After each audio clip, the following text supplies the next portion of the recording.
Boa noite a todos. Vamos dar início à nossa reunião, aproveitando um pouquinho dessa chuvinha boa aí, né, que a gente está sempre precisando. Seja bem-vinda e hoje nós vamos ter a nossa irmã Cristina e o nosso irmão Washington para fazer a palestra dessa noite. Então vamos começar elevando os nossos pensamentos para que estejamos receptivos aos ensinamentos dessa noite,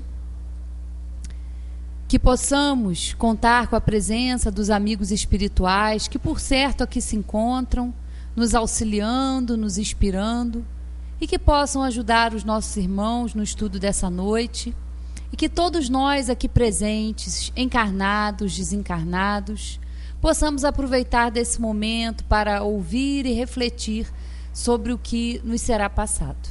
Graças a Deus, que assim seja. Com vocês, Cristina Ferro.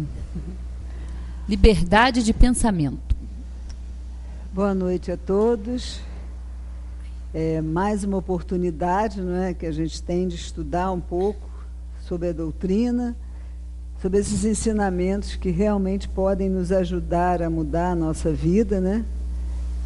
E mais importante do que estudar é procurar no dia a dia colocar em prática, né, aquilo que a gente aprende. E hoje eu escolhi esse tema que está dentro da Lei de Liberdade, porque a gente está sempre querendo encontrar uma maneira mais fácil de chegar ao nosso objetivo. A gente está querendo sempre facilidades, não é? A gente fica pensando assim, qual é a maneira mais fácil de eu conseguir, né, chegar lá no ponto B, né? Se eu estou no A, chegar no B, qual o atalho, qual é a coisa que eu posso fazer para melhorar a minha situação? E a gente se vê mergulhado, né, num mar de incompreensões.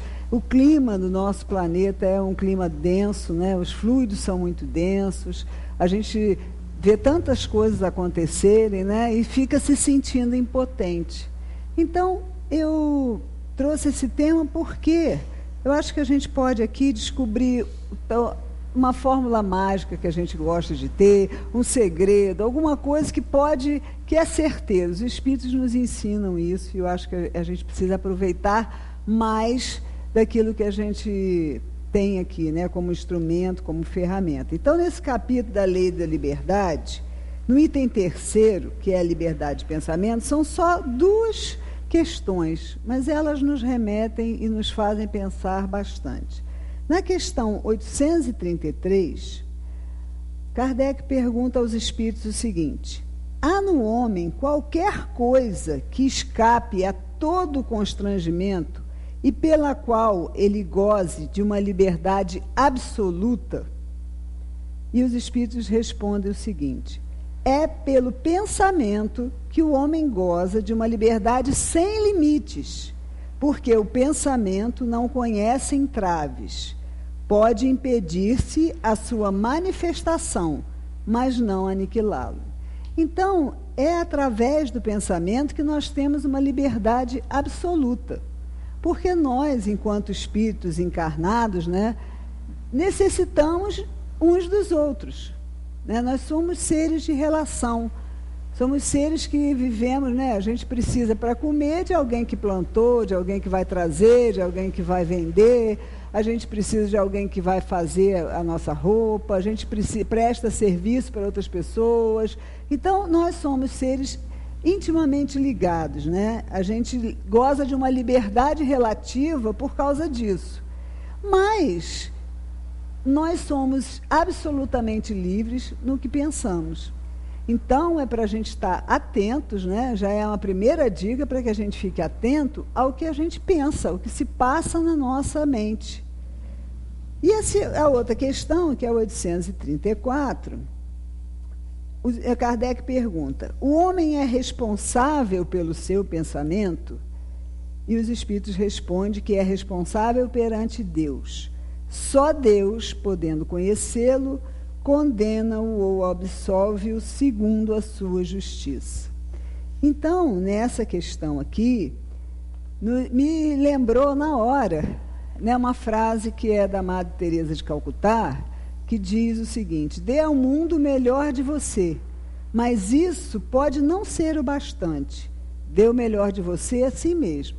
Veja você que, no final das contas, é tudo entre você e Deus. Nunca foi entre você e os outros.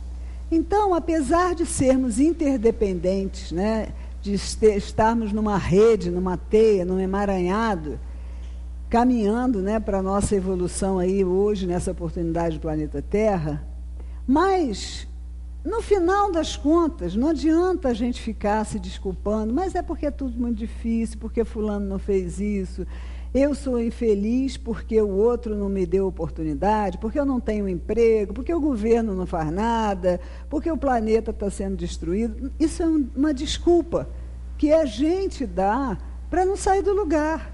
Porque, na verdade, tudo é entre, né, você e Deus.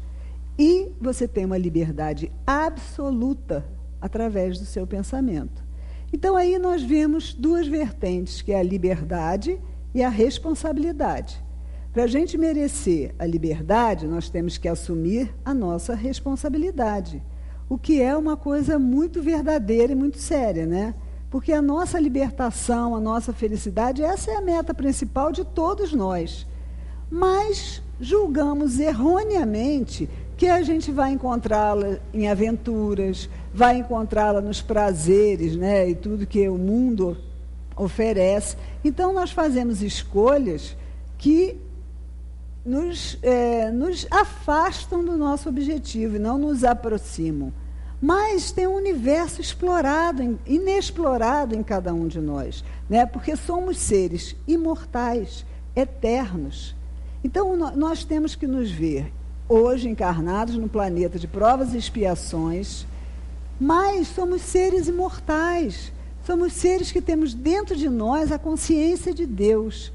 Somos seres que podemos explorar esse universo que tem dentro de nós também. A gente não pode se ater à rotina, ao dia a dia, e assim, fechar os olhos para esse que é um princípio básico, de que somos espíritos imortais. Então, nós precisamos agir como tal. Não podemos deixar que os impulsos e que toda a influência do meio nos arraste para um lugar onde a gente não quer ir, onde não é o nosso objetivo, onde não é a nossa meta, né? O homem, nós, humanidade, estamos há milhares de anos encarnando, e de encarnação em encarnação, nós estamos utilizando o nosso pensamento da forma errada, para o mal, para a destruição, através da maledicência, através de querer dar rasteira no outro, de querer estar numa posição maior, de ser o melhor. Então, nós sofremos milênios de dor, sofrimento, séculos de experiências dolorosas sob o jugo dos instintos inferiores. Olha quanto tempo a gente está com o pensamento viciado, se arrastando, né, numa mente subjugada, a escravidão das paixões, aquilo que o mundo está ditando para a gente se deixa escravizar, a gente se sente preso, mas, na verdade, somos prisioneiros com a cela aberta, porque as possibilidades estão aí, as ferramentas estão aí, somos nós que temos que fazer uso delas, né? Nós temos uma colheita de pranto para que a gente possa mudar o rumo das nossas escolhas.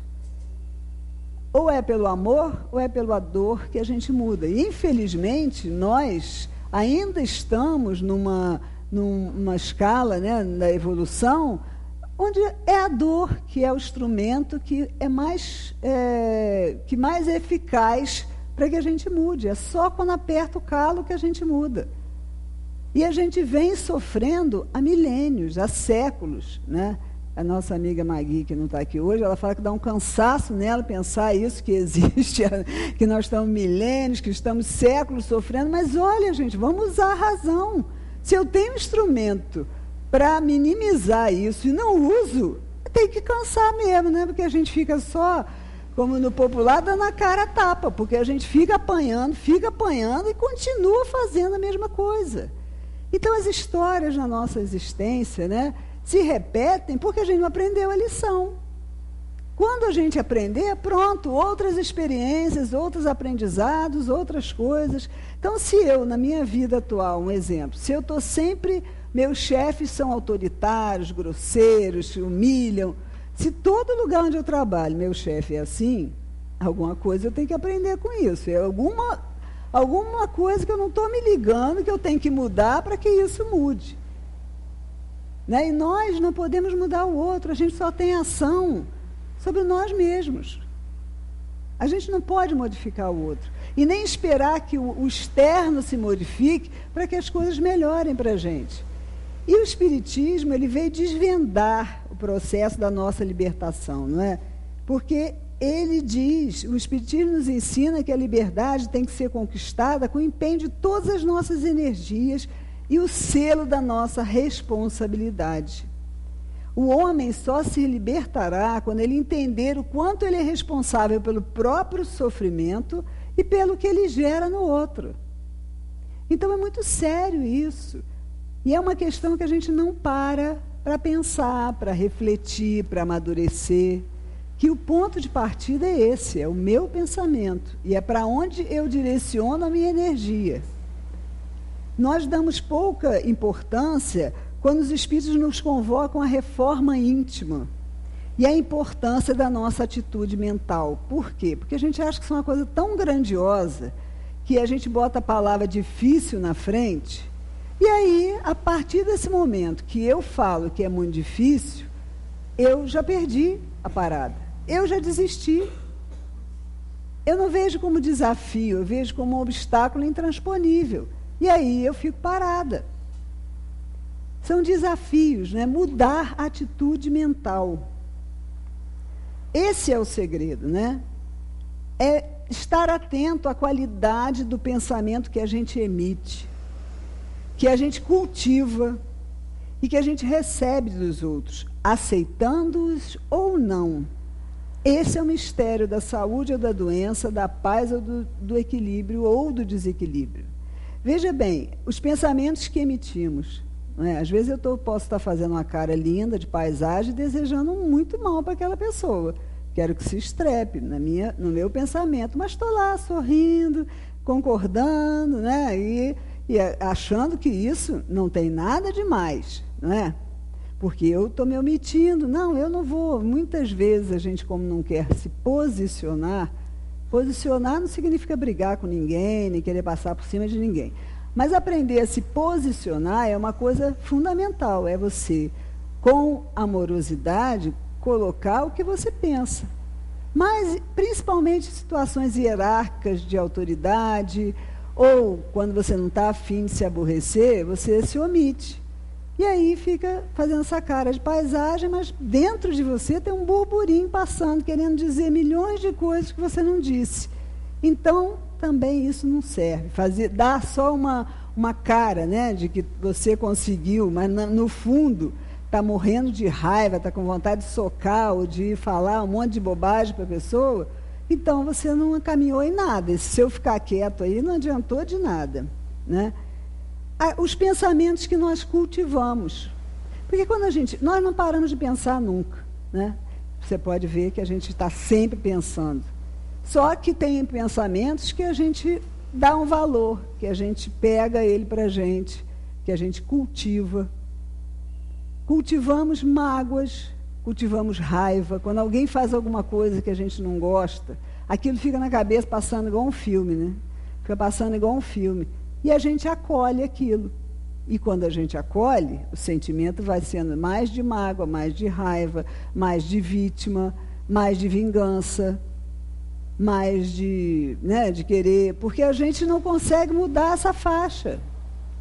Então nós cultivamos pensamentos, sim. Pensamentos de autopiedade cultivamos também, porque a gente se sente vítima das situações, vítimas das coisas, né? Então aí fica mas nada para mim dá certo, mas é tudo tão difícil, o quintal do outro sempre mais verde, né? A pessoa lá tem uma casa, consegue tudo, tem carro, vai para a praia, eu trabalho igual um louco, não consigo nada disso. Então a gente cultiva a autopiedade. o relacionamento dos outros, né? O nosso relacionamento. Ai, mas é porque fulano, né? Porque meu marido faz assim, é que eu não consigo sair disso. Porque ele é que manda, a gente delega o nosso poder pessoal para o outro, né? Porque eu trabalho com uma pessoa, e essa pessoa é irritante, é insuportável, ela me tira do sério. E aí entra no que eles estão falando aqui, de você, os pensamentos que você recebe dos outros, as atitudes que você aceita ou não. Se o sujeito é implicante, é irritante, mas a pessoa pode ter esse tipo de atitude, mas se você aceita essas atitudes, isso já é um problema seu, não é um problema do outro. Se você mudar a sua faixa, se você botar tipo uma cortina, isso não vai me atingir. Isso é um problema dele, essa pessoa que deve estar mal da vida, eu não sei o que é, mas isso não vai me atingir. Então veja que poder tem o pensamento e a nossa atitude mental. De cultivar pensamentos, de aceitar ou não o que o outro manda para nós. Quando a gente recebe uma crítica, né? Ah, você não trabalha direito, você fez isso errado. Quando a gente recebe um tipo de crítica, a gente tende a se fechar e não querer ouvir aquilo. A gente recusa quando a gente é criticado. E aí, o nosso pensamento, a gente não consegue refletir direito. A gente só se defende e ataca. A gente volta lá nos primórdios do ser humano, onde esse instinto de sobrevivência, né, onde o ataque e a luta, ou você atacava ou você fugia.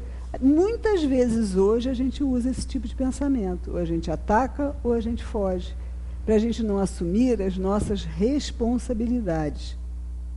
Eu até vi, como não existe coincidência, né, aquele livrinho Minutos de Sabedoria, estava até um textinho dizendo assim: o homem é o que pensa. Se você insistir em pensar no mal, na dor, na doença, você os atrairá para si. Pense na saúde, na alegria, na prosperidade, sua vida tomará novo rumo. Afirme sempre que é feliz, que as dores passam, que a saúde se consolida cada vez mais e a felicidade baterá à sua mente, à sua porta. Seja otimista e permaneça o mais possível ligado ao Pai Celestial. Então, é isso, é a nossa atitude mental. Pode estar tudo ruim em volta, mas se você consegue estar bem com você mesmo, manter uma atitude firme e positiva, tudo estará bem para você. Tudo estará bem, digo mais, ao seu redor, porque você vai irradiar isso ao seu redor e aos outros. E é assim que a gente modifica as situações, é assim que a gente modifica a nossa vida ao nosso redor. E a gente pensa bem se não é isso que acontece, né? E mais ainda, de acordo com o que nós pensamos, serão as nossas companhias espirituais. A gente tem uma frase que diz: diz-me com quem andas, que te direis quem és, né? Mas aqui a gente pode até parafrasear isso e dizer: dize-me o que pensas e eu te direi com quem andas. Então, além de, no mundo material, a minha atitude mental poder modificar a minha vida por completo, ainda tem essa questão das companhias espirituais. Se a gente sabe, né, que somos espíritos, estamos neste momento encarnados, mas que tem muitos espíritos desencarnados que vivem no mesmo orbe que a gente, no mesmo planeta. Como este é um planeta de provas e expiações, também a maioria dos espíritos, né, que aqui ficam são espíritos inferiores. Se eu não consigo manter a minha paz interior, se eu não consigo me manter equilibrado, olha o estrago que eu faço. Porque eu vou chamar, é a minha sintonia. A frequência em que eu estou vai atrair espíritos com essa mesma frequência. E aí, nesses pensamentos que passam na cabeça da gente, muitos são nossos, muitos são de outros. Se eu realmente não ficar atenta e fizer uma seleção disso, olha que desastre. Mas também é maravilhoso saber que é a minha responsabilidade, eu tenho liberdade absoluta para mudar isso na minha vida e não me sentir vítima das circunstâncias, nem do planeta, nem da espiritualidade. Se eu me conecto através do meu interior com a espiritualidade superior,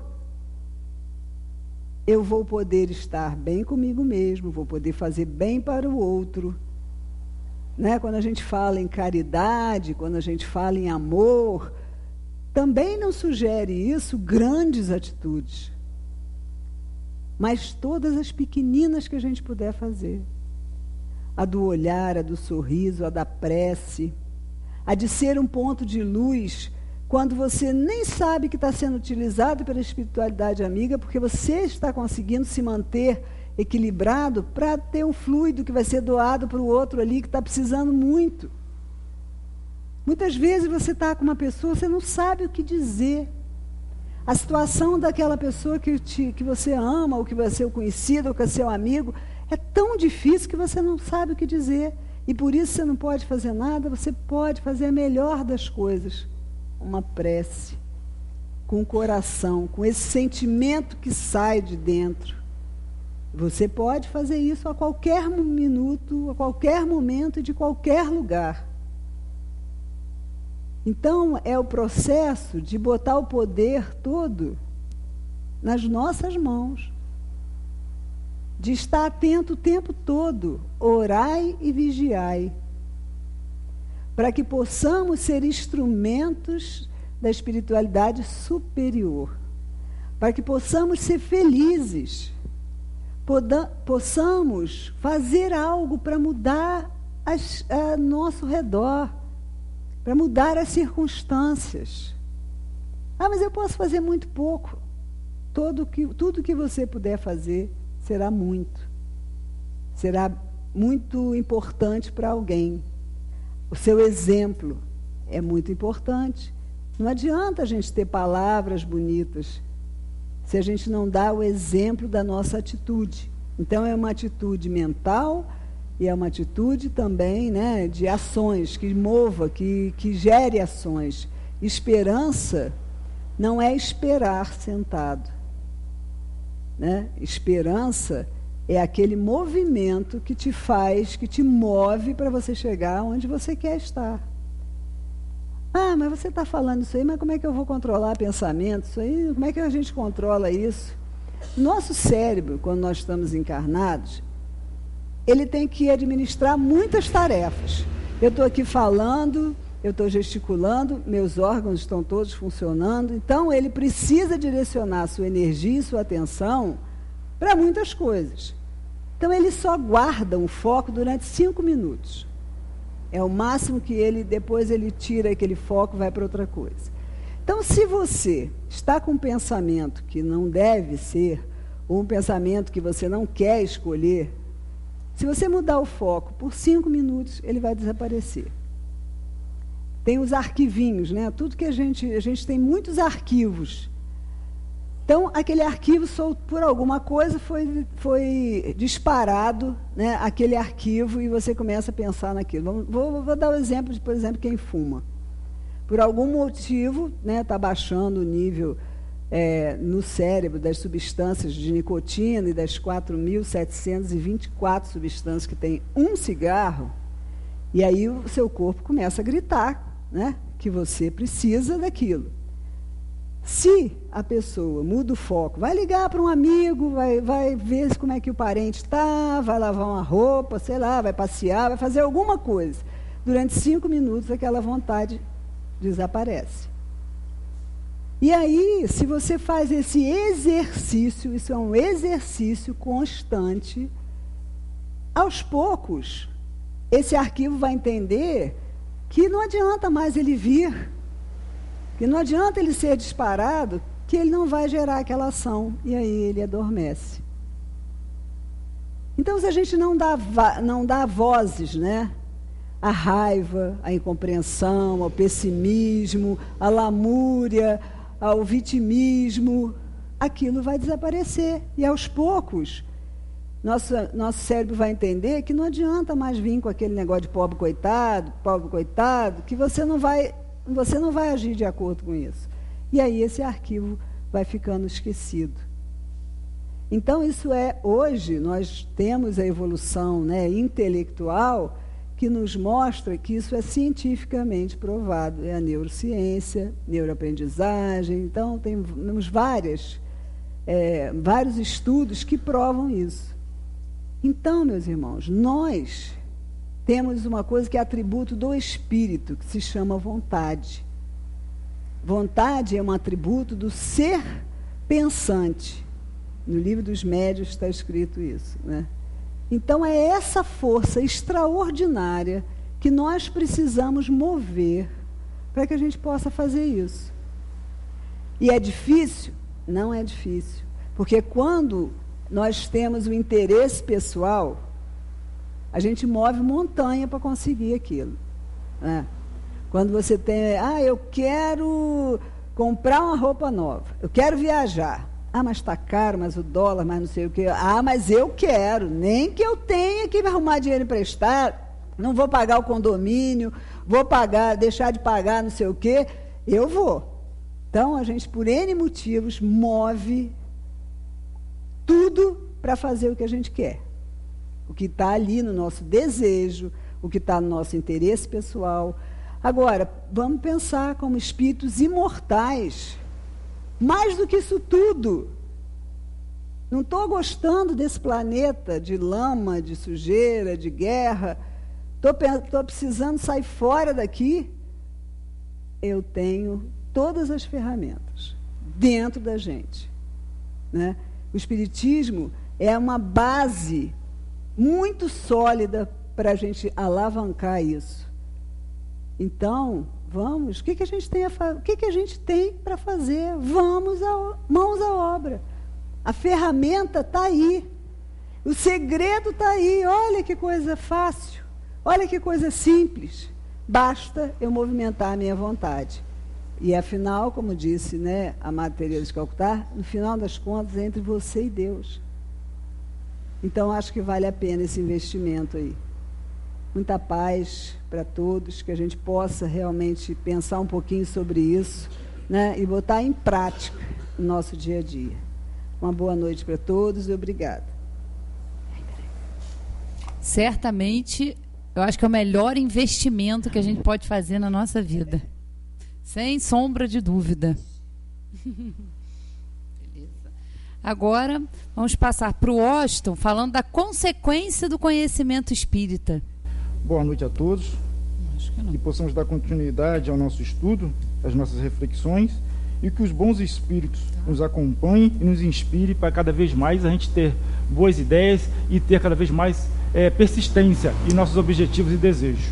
E que também os bons espíritos que nos assistem possam assistir também as pessoas que estão em nossos pensamentos, ao qual temos vínculos em nosso dia a dia, possam ser assistidas e também receber os frutos espirituais aonde estiverem por meio dos nossos pensamentos.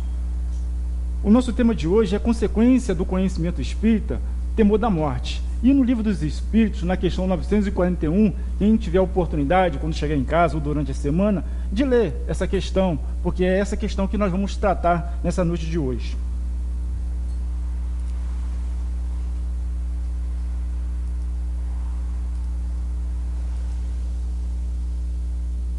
Em 1950, começou o Charles Schulz a editar quadrinhos, que é o Charlie Brown e o Snoopy. Hoje todo mundo conhece o Charlie Brown e o Snoopy. Então, periodicamente, toda semana, ele lançava aquelas tirinhas em quadrinhos, né, que a gente conhece como gibis, e vinha ali relatando um monte de coisa daquela turminha, daquela criançada, e mais o cachorrinho de estimação, o mascote da turma. E nessas historinhas dele, ele retratava o quê? Os humor, tinha humor, mas também tinha as angústias e tinha os dilemas das crianças daquela época. E toda semana saía. E a partir desse dilema aqui, dessa situação que nós vamos tratar no nosso estudo de hoje. Aí o Charlie Brown diz: algum dia todos nós iremos morrer, Snoopy. Verdade, mas os outros dias, não. Então isso é um ponto de reflexão para nós, quando a gente é criança, e depois também adulto, que também serve para nós adultos também, refletirmos sobre a questão do temor da morte. que nós analisarmos, nós temos muita desinformação sobre a morte. Muita desinformação. E essa desinformação causa essas inquirições. Sejam os pequeninos, as crianças que pensam nisso, principalmente quando o avô, algum vizinho venha a falecer, a desencarnar, e também no relacionamento com os coleguinhas, quando um coleguinha, por um determinado tipo de doença ou saúde, deixa de estar junto deles, deixa de estar presente na sua existência. Então isso já começa desde pequenininho, já pensar nisso, a refletir sobre isso. E a gente adulto, já maturado, também pensa nisso também. E nesse caminho, nessa trilha, nós vamos seguir as nossas reflexões de hoje. Um é o Charlie Brown, pensando no temor da morte, já pensando no final. E o cachorro Snoopy, ali animado, né? Pensando nos outros dias. Não, vamos estar vivos, vamos estar vivendo. Então nós vivemos nesse entorno. A morte que vai se aproximar, que vai chegar, não sabemos que hora, em que momento. E a vida, o dia a dia, que nós estamos vivendo, respirando, vivenciando várias coisas, experimentando várias coisas em nossa vida.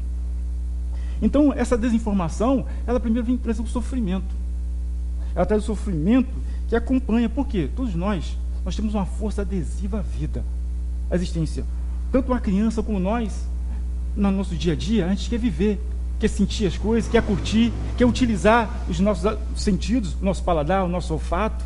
Nós desejamos as coisas, queremos obtê-las, queremos andar, caminhar, respirar, amar, desejar, e muitas vezes outros tipos de situações, invejar, né? Tudo isso. Então a nossa força adesiva à vida é muito grande.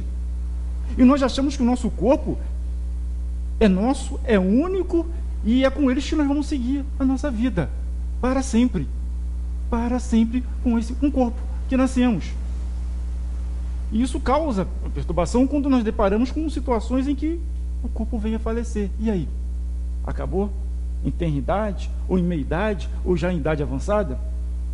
E outro ponto que chega é a morte física. Ora, esse instrumento maravilhoso que nós temos, que é o nosso corpo físico, né? Essa máquina organizada, pensada e trabalhada e desenvolvida há milhões e milhões e milhões de anos para poder abrigar espíritos, para que o espírito possa encarnar e ali utilizar as suas faculdades, sendo que limitada ainda, mas utilizar, expressar, trabalhar, desenvolver. Então vemos como se dá isso, a morte física. E quando chega a morte física, o que é a morte física? O que é a morte?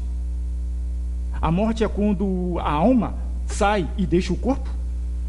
Ou a morte é quando as energias vitais, o corpo danificado por alguma situação, deixa de funcionar, deixa de ter vitalidade, e aí se rompe o link, o acesso, a ligação da alma com aquele corpo, e ela retorna a um outro patamar, a um outro mundo, ao além. E esse além é essa ignorância, essa falta de compreensão que muitos não têm. Esse além, o depois. Temor da morte, desinformação sobre a continuidade da vida. A continuidade da vida no além, ou seja, numa vida além dessa. Porque nós, quando somos crianças, como encarnamos aqui, estamos muito ligados às coisas materiais, nós achamos que essa é a vida, essa é a existência, essa é a maior. Depois dessa não tem outra, é agora, é pegar ou agarrar. Não tem segunda chance. E vamos curtir, vamos aproveitar. Vamos acumular conhecimento, acumular bens, acumular coisas, acumular amores, desejos, paixões e tudo mais. E quanto mais, melhor. Mais e mais. Mas não é assim. Não é assim que nós vamos entender e interagindo com o tempo. Então, o conhecimento espírita, ele vem trazer um novo entendimento, uma nova visão disso. Ver a oportunidade que nós temos da existência em um corpo físico, vermos o que é realmente a morte, e ver o que além da fronteira da morte nos espera. Então é fundamental a importância que o espírito reencarnado desenvolva desde a infância o aprendizado de ordem moral.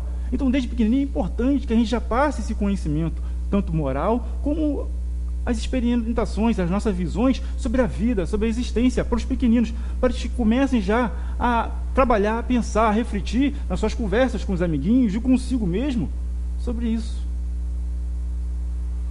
que é de suma importância para o seu desenvolvimento durante a vida. Então os valores morais são imprescindíveis, e também esse conhecimento do aquém.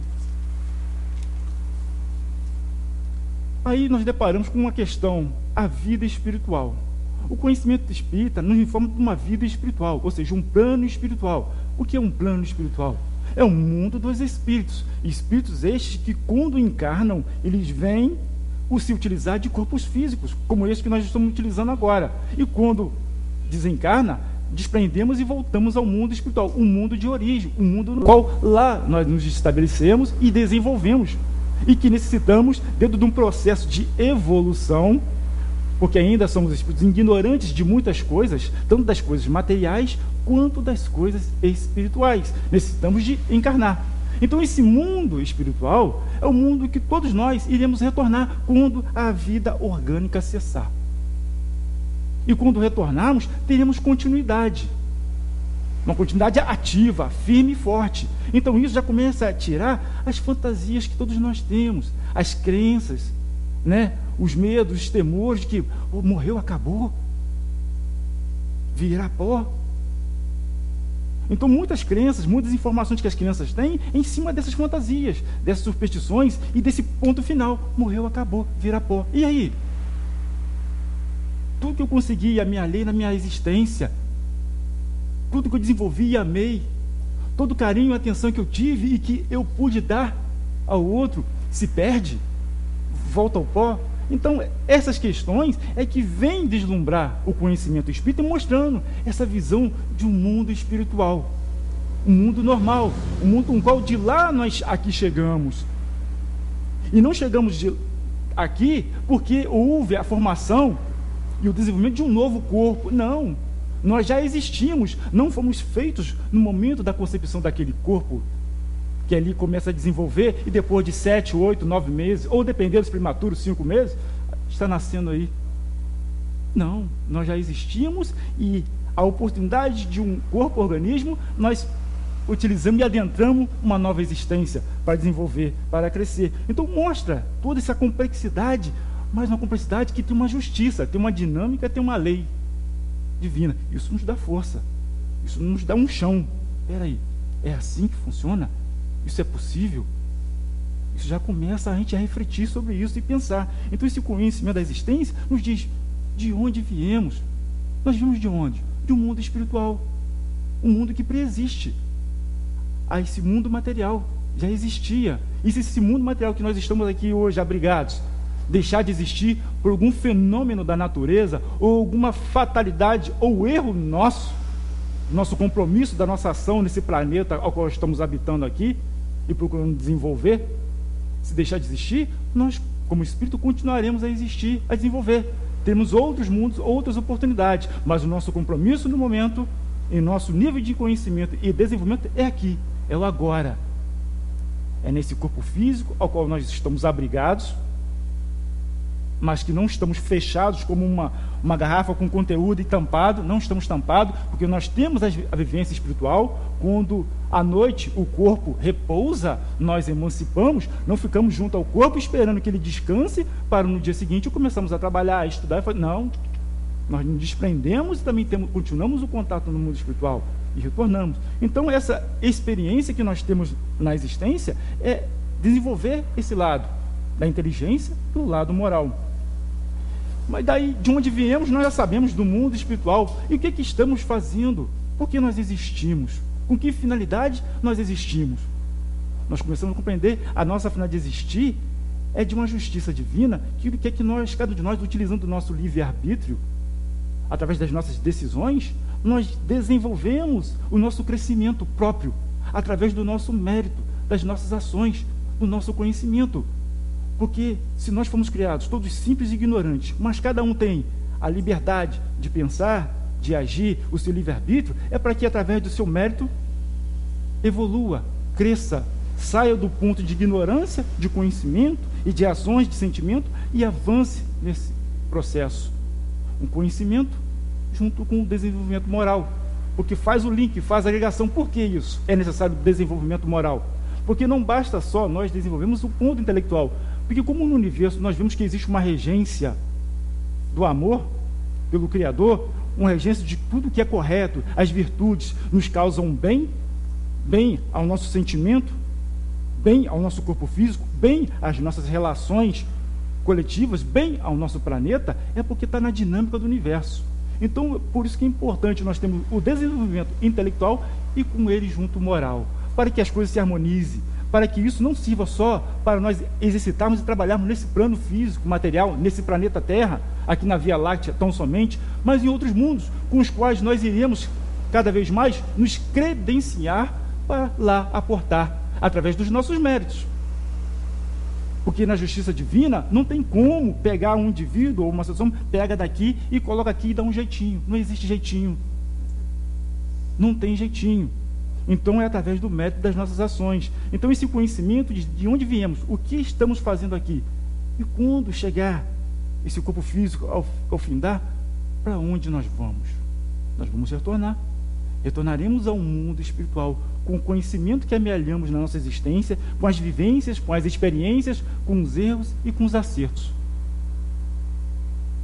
Porque duas situações nos causam temor da morte, né? Que é essa ignorância de saber o que tem depois, o que acontece no além, e outra questão também, que é muito importante também no nosso dia a dia, é o nosso remorso, são os nossos questionamentos. Será que eu fiz a coisa certa? Será que nas ações do dia a dia eu acometi algum fato, alguma coisa que não me deixa dormir em paz, que me causa um certo estremecer em minha consciência? Isso é uma das apreensões que temos na questão da morte. E quando morrer, e aí? O que vai suceder dessas duas situações? Então vemos que o conhecimento é muito importante. Então o Espiritismo esclarece a vida espiritual, sim, esclarece muito bem. E nós temos nas obras básicas, as 5 obras básicas, bastante esclarecimento, bastante confirmações das situações que os espíritos que aqui tiveram, existiram, trabalharam, lutaram, exercitaram o seu livre-arbítrio e depois, ao retornar ao mundo espiritual, relataram o seu estado, a sua situação quando lá retornou. Aqueles que caminharam por um caminho da virtude, do trabalho, mesmo passando por situações de sacrifício, ao chegar lá, não sentiu as dores e a adesão do corpo físico, porque ele vivia a existência não como um bem material, somente para usufruir, mas das relações de sentimento, de carinho, de amizade, de conhecimento e de experiência de troca com o próximo, com o outro. Então, o seu retornar ao mundo espiritual é mais suave, é mais leve, a adesão é menos. Mas outros ainda recente já no mundo espiritual, já há um bom tempo em relação ao nosso tempo aqui, ainda recente, ainda se encontra ligado a esse plano nosso aqui, físico. Por quê? Aí nós começamos a compreender. Por que isso? Porque quando nós encarnamos, o nosso perispírito, que é o intermediário, ele agrega célula por célula a esse corpo físico. Estamos agregados célula por célula. E quando desencarnamos, também o processo é inverso. Começa a desagregação célula por célula, mas de acordo aonde está a nossa intenção, onde está o nosso apego, nosso desejo, os nossos interesses. Se for ele muito material, pela nossa vitalidade, pela nossa beleza, pelo nosso poderio, mais difícil é esse desenlace. Por quê? As nossas paixões, eu não posso morrer agora, eu não quero morrer agora, não, eu tenho muita coisa para viver, para sentir, para curtir, eu tenho todo esse patrimônio, toda essa riqueza, quem vai utilizar isso? Sou eu consegui. Então isso desembaraça esse desprendimento, causa um certo desconforto a esse espírito que está retornando ao mundo espiritual, ou que já se encontra no mundo espiritual, mas que se encontra ligado ainda àquelas coisas do seu dia a dia, do seu cotidiano, causando para ele um sofrimento, uma perturbação assim, e dependendo de uma perturbação para aquele conjunto que ali se encontra e qual ele tem relações de sentimento ainda. Então observamos que essa situação é bastante ilustrada com bastante conhecimento no livro Céu e Inferno, que demonstra vários estados de espírito ao retornar ao mundo espiritual, dentro da relação com como ele se comportava e se relacionava com a vida, com a existência. Ou seja, nós vamos viver muitos dias, mas como estamos vivendo? Como estamos nos relacionando com os nossos potenciais que todos nós temos e que temos que desenvolver, não só pela dor que nos alfineta, mas também pela nossa vontade de despertar, de conhecer esse mundo além da montanha, além da barreira. Então vemos que tudo isso é importante, essa vivência e essa percepção desse mundo espiritual, em que a ciência já comprova, já temos fatos ali comprovados. Não é eu acredito porque eu acredito, uma coisa dogmática, não, é porque existe, é real. é presente e faz parte da nossa vida, da nossa existência. E mais do que tudo, é a evolução do ser. A evolução do ser, a evolução do ser humano. Ou seja, conhecimento sobre si mesmo, sua origem, destinação, razão de se encontrar encarnado, entendimento a respeito da morte e da vida no plano espiritual. Esse é o nosso trabalho, a nossa evolução. Quando estamos encarnados, todos nós temos um processo de acordo com o planeta com o qual estamos abrigados.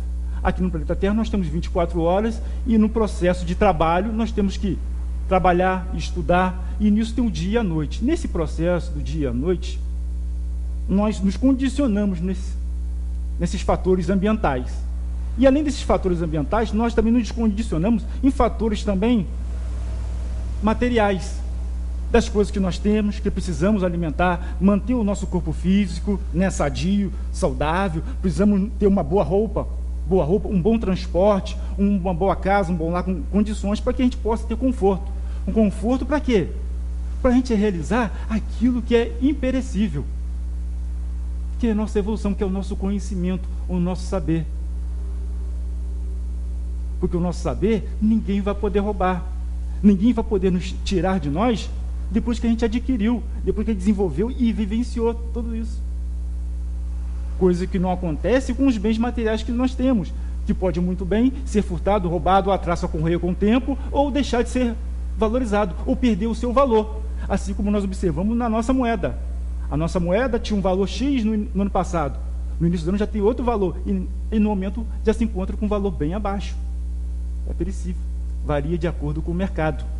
Mas o nosso conhecimento, a nossa evolução não vai variar de acordo com o mercado de ações, como está funcionando, tudo globalizado. Não, é nós, é cada um de nós conosco mesmo.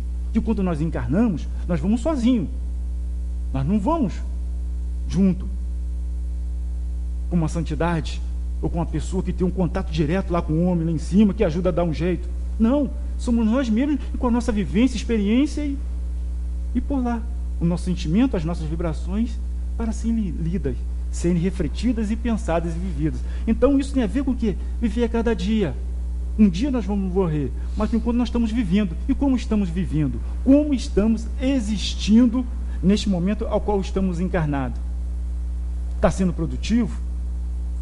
Estamos excitando o nosso livre-arbítrio, a nossa vontade, o nosso pensamento, as nossas ideias, e sabendo diferenciar o que realmente é de valor para a nossa alma, para o nosso crescimento, o que é de valor temporário, para que possamos ter essas aquisições de valor, ou estamos botando esses valores temporários como em primeira ordem, para nos servirem. Mas em contrapartida, isso já vai nos causar medo, porque um momento vai chegar a morte, vai chegar o desencarne, e aí? Eu estou apostando as minhas fichas em uma coisa, mas eu sei que vai ter um ponto final, que vai ter um desdobramento e teremos que retornar ao mundo espiritual, e com isso, com esses valores, nós não vamos levar, não vai nos servir lá. Então, essa percepção que nós vimos ali, o Snoopy, né, nós vamos viver todo dia. Viver o quê? Viver bem. De maneira produtiva para a evolução da alma, do espírito. Aquele que está ali habitando temporariamente aquele corpo físico. Aí, na nossa existência, tem lá, nós temos o quê? O estudo e trabalho, responsabilidade e deveres. E nós temos responsabilidade e deveres. E essa responsabilidade e deveres, nós sabemos muito bem na lei de causa e efeito, que também a doutrina espírita nos esclarece com bastante amplitude, com bastante clareza, essa lei de justiça, de amor de Deus, e mostra a lei de causa e efeito, como nós devemos nos proceder na nossa caminhada, nas nossas escolhas. Que as nossas escolhas, elas são feitas e nós jogamos para o mundo e para nós, mas que ela tem seus reflexos e depois voltam para nós. Porque tudo tem a ver com todos, e todos têm a ver com tudo. E nessa harmonia, nessa agregação, é importante a gente saber as nossas responsabilidades, os nossos deveres, para quê? Para que a gente possa direcionar o nosso estudo e trabalho, o nosso estudo da vida, das situações que nos acometem, das nossas falhas, dos nossos acertos, como eu acertei, de que forma eu agi que eu acertei, de que forma que eu agi daquela maneira e errei, não fui tão eficiente na minha assertiva, o que eu posso melhorar, o que eu posso me aprofundar. E isso é importante, esse estudo. esse trabalho, porque isso vai causando mudanças. Isso começa a causar mudanças internas dentro de nós. E sem sentir, nós estamos já com um pensamento completamente diferente daquele que tínhamos há um tempo atrás. E esse pensamento já reflete em nossa palavra e em nossas atitudes. É como se fosse doses homeopáticas, mas que com o tempo o efeito dele vai aparecendo. E nós não vamos sentir de maneira abrupta, não, porque nós estamos vivenciando passo a passo isso e crescendo junto. Porque somos nós que estamos exercitando isso. Não é o outro. Não é o outro que está numa cadeira, numa esteira, correndo, fazendo regime para que eu possa perder meu peso. Não. Somos nós que devemos ir para a esteira, correr, fazer a caminhada na avenida, ou onde que for, para poder nos condicionarmos melhores. Não tem como nós passarmos para terceiro certas atividades, certos atributos que nós devemos desenvolver. E nesse processo é estudo e trabalho, responsabilidade e deveres.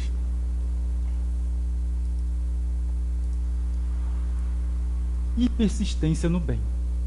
A persistência no bem é muito árdua e exige firmeza, exige de nós muita firmeza. E nós sabemos bem disso. Que por mais que nós tenhamos bons propósitos, temos boas leituras, mas às vezes ao sairmos de casa ou chegarmos a uma banca de jornal e vemos lá estampado várias matérias, nós temos que ter firmeza no bem. Nós temos que ter a firmeza no bem e ter um conhecimento que a justiça divina, ela vem. Ela existe. E ela existe para todos, indistintamente. Então, esse trabalho árduo no bem exige de nós o quê? A força de vontade. E a força de vontade, ela é direcionada, como uma ferramenta direcionada para tal propósito, a gente consegue vencer, consegue caminhar, mesmo em situações em que não favoreça esse pensamento firme no bem, mas a gente tem a força de vontade. E a gente vê, além da montanha, o que nos espera. E mais do que nos espera, o que cada um de nós quer alcançar. Que é o mais imprescindível. O que cada um de nós queremos alcançar? É a felicidade, é a paz. E nós já chegamos num ponto na nossa existência que já sabemos que a felicidade que nós almejamos não é uma felicidade do mundo material, não é essa felicidade do mundo ao qual nós temos as coisas para nos favorecer. Não, é uma outra felicidade, uma felicidade que é imperecível. E isso requer de nós o quê? Primeiro, conhecimento, desenvolvimento e visão além da montanha, do que realmente é ser feliz, e o que realmente é felicidade. Não apenas uma palavra jogada ao ar, felicidade, mas é tudo que são atributos, são virtudes, são sensações, são um projeto que começa com cada um de nós, em nosso passo, e começou lá atrás, quando ainda éramos simples e ignorantes, e que foi como mola propulsora para o nosso desenvolvimento.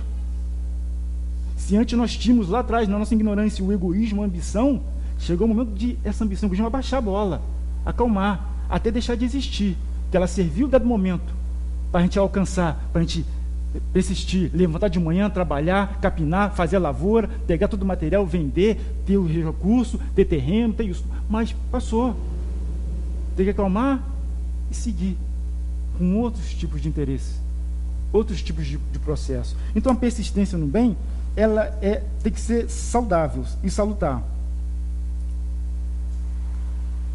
E fora da caridade não há salvação. Kardec tem essa mensagem. Essa mensagem está nessa coluna aqui, ó, escrita nessa coluna, mas como foi rebaixado o teto, então ela deixou de aparecer. Mas aqui nesse centro tem aqui escrito ali, ó, fora da caridade não há salvação. Porque o trabalho de caridade, ela mexe com tanta coisa em nós, que nós nem imaginamos. Que nós apenas olhamos a caridade, a princípio, no primeiro momento, como algo que é para ajudar o outro. Para ajudar, né, servir ao próximo, dar alguma coisa. Mas nesse movimento de nós servirmos ao próximo, nós temos que ter o quê? Primeiro, o respeito para o próximo.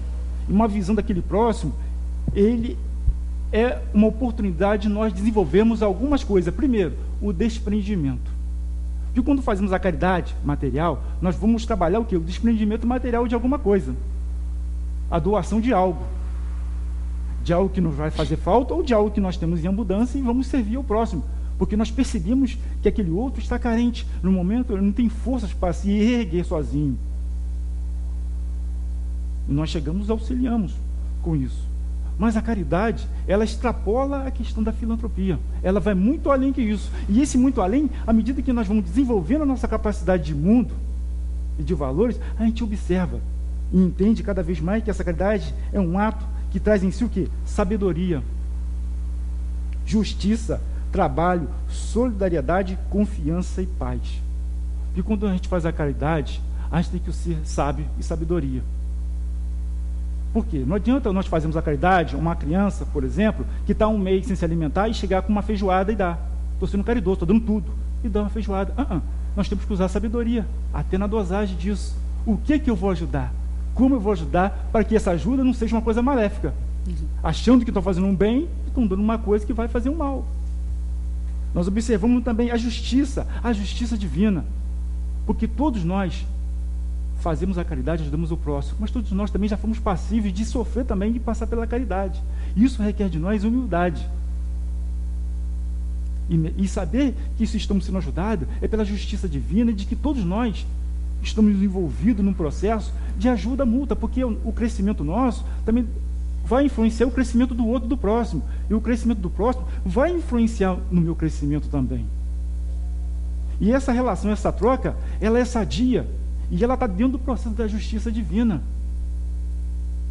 que nos faz compreender e se colocar no lugar do outro que está recebendo essa ajuda, seja ela material ou seja ela também uma ajuda moral, também recebendo a percepção que deva ter. E a percepção, nossa, cara, nessa circunstância, situação, isso está recebendo essa ajuda, que vida, que situação. Está difícil para todo mundo, mas se todos nós nos ajudarmos, não vai ficar difícil, porque não existe impossível na lei divina, na justiça divina. O que existe sim é imobilismo nosso, em acharmos que não vai dar certo ou que não vai resolver e ficarmos parados. Mas se pensarmos e agirmos que, à medida que eu me movimento, eu mexo com o próximo, e esse próximo vai se mover também e vai mexer com o outro, cria uma corrente, cria uma cadeia, e as coisas começam a se mexer e a se modificar. E isso através do trabalho, da soledade, da confiança e paz. E tem que termos paz. Que à medida que a gente exerce todos esses valores, essas virtudes, né? Justiça, sabedoria, confiança, a gente começa a ter a paz, uma paz interior. Mesmo em uma situação, em um planeta conturbado, com guerras, conflitos, com interesse, mas estamos fazendo a nossa parte. E fazendo a nossa parte cada vez mais com mais conhecimento, com mais consciência dos seus efeitos na justiça divina e os reflexos em cada um de nós. E nisso nós começamos a observar que a gente começa a acreditar nisso, mas a gente não acredita porque a gente tem certeza. A gente tem certeza porque a gente compreende. E à medida que a gente começa a estudar, a entender essa complexidade que é a doutrina espírita, mas como a gente adentra dentro dela e começa a observar e absorver esses conhecimentos e ver na nossa vida, no dia a dia, a gente começa a ver, faz sentido, pode ser. E a gente continua no estudo, isso realmente acontece. Aconteceu lá, caramba, tem alguma coisa, tem um ponto de coincidência aí, que não tem como dizer que é uma coisa cultura, é uma superstição, é uma coisa inventada, não. É vários pontos do orbe que isso tem uma coincidência, que não é coincidência, é uma lei divina, é algo que tem lógica, que tem sentido, não para mim, que estou na América Latina, não para o outro que está na América do Norte, ou que está na Europa, é para todo mundo, não só para aquele que é de outra denominação religiosa, não só para aquele que é ateu, não, é para todos nós. A justiça divina, ela abarca todos nós. E esse conhecimento aqui, nos faz entender e faz ter lógica a existência de Deus e, mais do que isso, uma justiça que existe no universo. Um universo que não está estanque, como um dado jogado e que as coisas vão dar certo dependendo do dado, a posição que ele faz. Não. É uma justiça divina que está em harmonia com o Pai, que está pensando em tudo e está tudo sendo harmonizado para que chegue a um ponto lá na frente. Aí a gente começa a entender as nossas provações, as nossas expiações, por que passamos determinadas coisas, por que sofremos determinadas coisas, e aquele outro, meu vizinho, não sofre desse jeito, aquele outro lá também não sofre desse jeito, mas eu sofro desse jeito e dói tanto, mas só que aquele outro também diz, aquele lá não sofre desse jeito, mas o meu dói tanto, porque cada um de nós temos a nossa medida de provação a ser realizada, a ser caminhada. E nós sabemos pelo conhecimento por que nós passamos por isso. Porque as nossas existências são solidárias. Nós não estamos aqui encarnados na primeira vez, estamos fresquinhos aqui, começando a aprender agora. Não. Nós somos macacos velhos, de experiências antigas, utilizando parte dos conhecimentos que nós obtivemos lá atrás, nas experiências, e agora estamos usando alguns dos recursos, que alguns estão meio que apagados, embotados. Poucas vezes a gente tem uns relâmpagos do que nós tínhamos de conhecimento muito denso, porque nós precisamos desenvolver outras características, outras habilidades e potencialidades necessárias ao nosso crescimento espiritual. E isso é importante nós compreendermos isso, porque isso vai trazer o quê? A fé inabalável. É somente a que pode encarar a razão face a face, em todas as épocas da humanidade. Isso é a fé. Nós procuramos trabalhar a nossa fé em busca da razão, para ter um sentido, para a gente acreditar e compreender essa crença e ver que ela tem sentido. Ela repercute, ela reverbera em nós, através do nosso pensamento e da nossa vontade, e reverbera em todo o universo. Que a paz de Deus possa estar sempre junto de nós, e que cada vez mais, através do nosso pensamento, do nosso conhecimento, do nosso desenvolvimento e aprendizagem da vida, da existência, para que ela nos serve, qual a sua finalidade, o que estamos fazendo aqui e o que podemos fazer de mais e melhor, é cada vez entender isso. E a nossa fé, a nossa convicção, a nossa certeza de onde queremos chegar, seja cada vez mais um positivo na nossa existência. E cada um de nós, consciente, quando nós sabemos aonde que nós queremos chegar, a gente pisa firme, a gente corre atrás, a gente cria mundos e fundos para poder chegar onde nós queremos. Não é assim? Se nós queremos ir para a Europa, não adianta querer ter vontade de ir para a Europa e vai, não. Tem todo um projeto e planejamento a serem feito. Além de ter condições monetárias, temos que ter o quê? Temos que buscar o passaporte para chegar lá. Assim também a vida. Para a gente chegar onde nós queremos ir, nós temos que ter várias formas, vários projetos organizados metodicamente, utilizando o quê? A inteligência e a moral, desenvolvendo a virtude, para alcançarmos o que nós desejamos. Uma boa noite a todos, e que os bons espíritos possam continuar sempre nos assistindo, e aqueles que se encontram em nosso pensamento possam também receber as vibrações do mundo espiritual, para que sejam acolhidos e consolados. Porque a doutrina espírita, ela fora da caridade, nossa salvação, e ela consola, mas ela não só consola só com os bens materiais palpáveis que pode saciar e alimentar o corpo físico, mas principalmente alimentar a nossa alma com informações, com conhecimento, com exemplos e explicações vívidas, lógicas, claras, para que a gente possa realmente compreender, entender e sentir e caminhar em nossa existência. Uma boa noite.